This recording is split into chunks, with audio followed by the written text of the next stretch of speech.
Unë pundorin e kam nisë që në moshëm 7 vjeçe. Se nana ime punonte me vek, punonte gjupa, qepte rroba tradicionale edhe për burra edhe për gra, por unë nuk i kam pas bërë shumë rëndësi. Pastaj shkova në shkollë, fillova të shëndis, të bëj me grep, bëj triko, gjitha llojet e punimeve që bën një grup mirëditore. Tani, kohët e funit jam fokusu ke rroba tradicionale.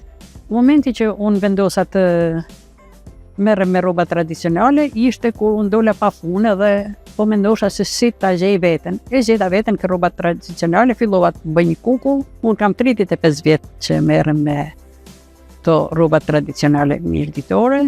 Kam punu për evente të ndryshme, kam punu për dasma. Ori është një vajzë mirëditore që martohet një tetor, edhe do që në pajën e saj të ketë një palë rroba tradicionale mirëditore për tregu identitetin e vetë. Rrobat mirëditore janë këto që i kam bë unë për orin.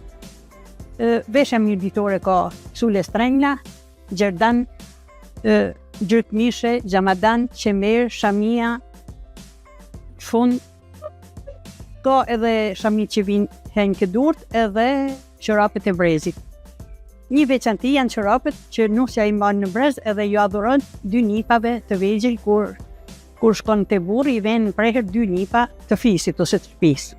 Tek durët vendosen 2 shamia që durët mos të shikeshin, sepse atëhere që nusja ishte korrekt me vendosjen e shamiave, thoshin që mos t'ja shohin durët krusht, sepse i plasin durët.